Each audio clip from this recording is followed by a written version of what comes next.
First, before I start, I'd like to acknowledge the land we meet on today is the land of the Ngunnawal people, and they're the traditional custodians of the land on which we meet. I'd like to pay respect to their elders past and present, and extend this respect to any Aboriginal and Torres Strait Islander people who are here present today. So today I'm going to start with a simple question.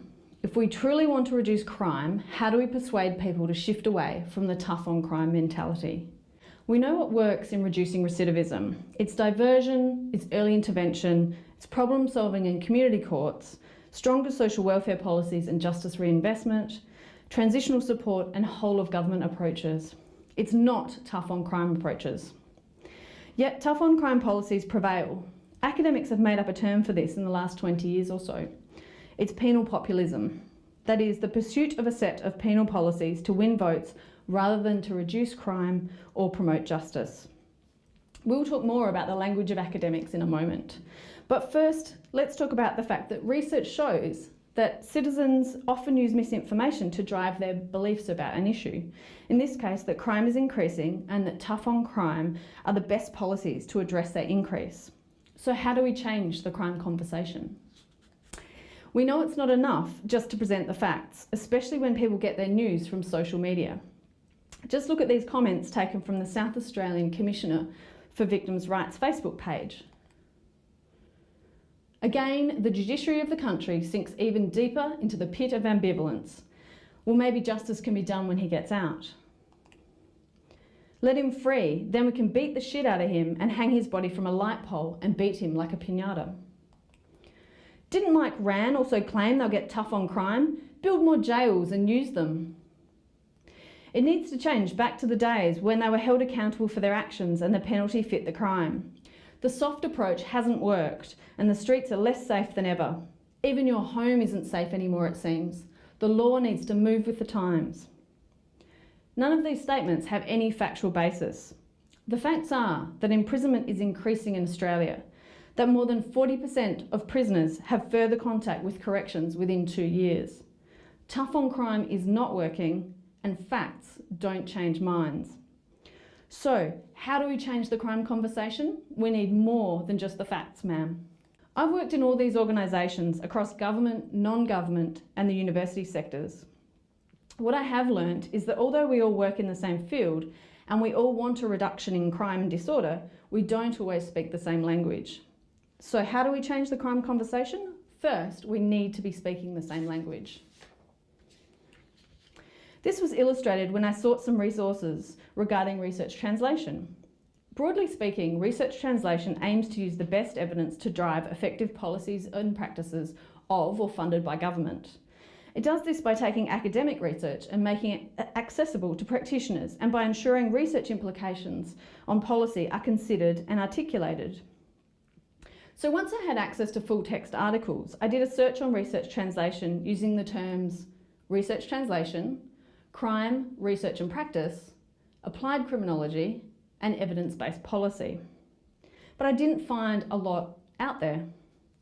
Then Tara McGee, the president of the Australian and New Zealand Society of Criminology, suggested I have a look at the work done by Associate Professor Adrian Cherney.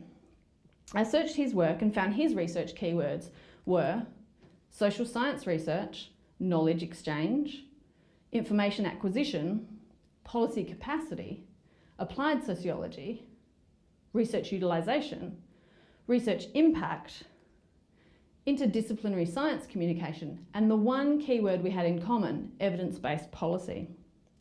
So how do we change the crime conversation? We need to speak the same language, and in this case, we need to replace penal populism with evidence-based policy. As John Padgett said, using evidence as the basis of penal policy is not being soft, it's simply being smart. So how do we change the crime conversation? We need to talk about being smart and not tough.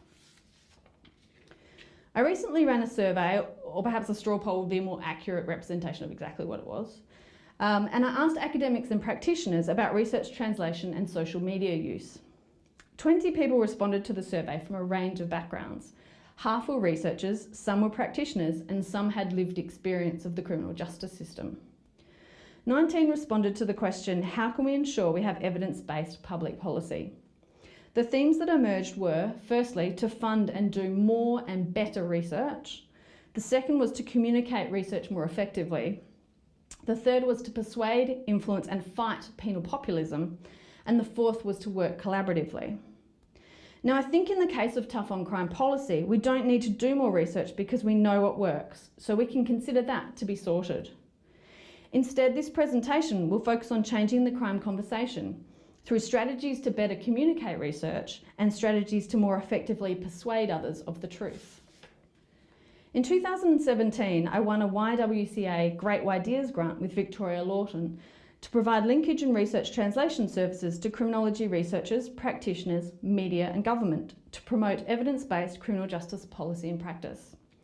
The YWCA aims to build strong and equitable communities through the development of women's leadership.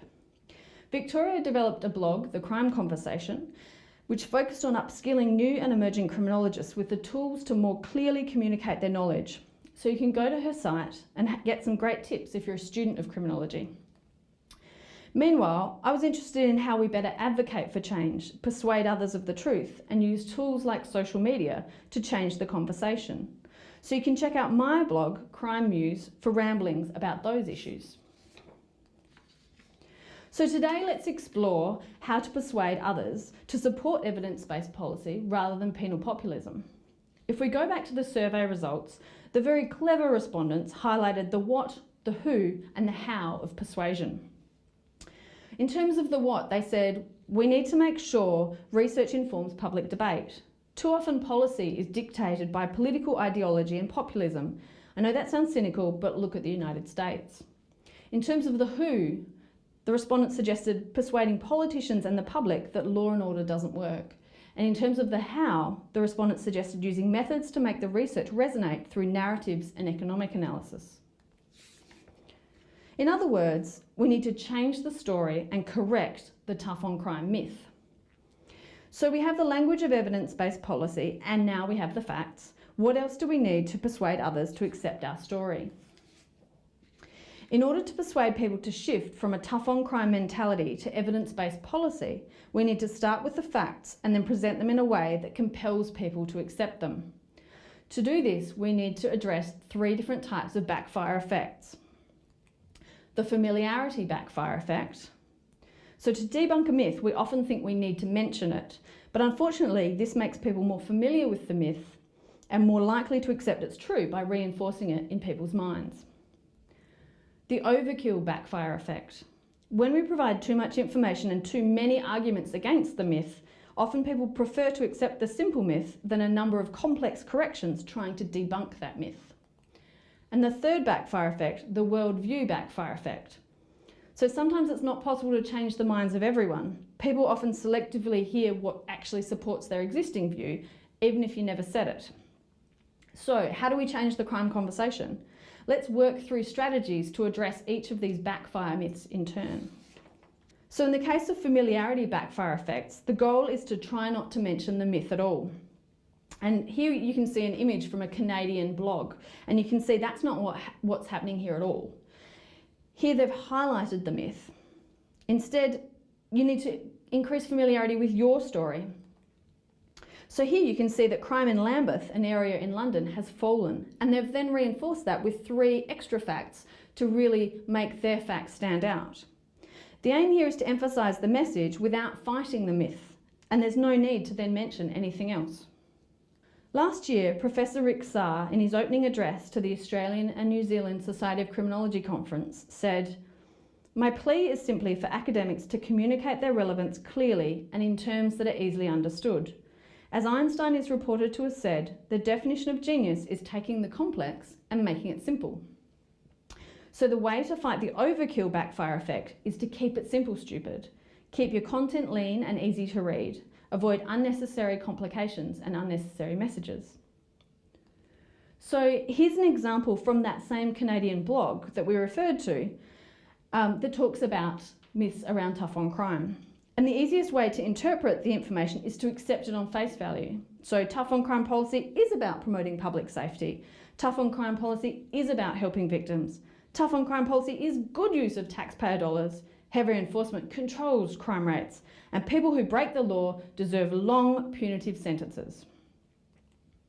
And here's a campaign by ANTAR, a national advocacy organisation dedicated specifically to the rights and overcoming the disadvantage of Aboriginal and Torres Strait Islander people. The campaign emphasises the need to change, and it's a clever use of a play on words. Together we can change the record. Together we can build stronger and safer communities. The worldview backfire effect is the trickiest to fight. Sometimes it's not possible to change people's minds. We know that the words we use affect our emotional responses and intuitions, which are important in our decisions around ethics and values.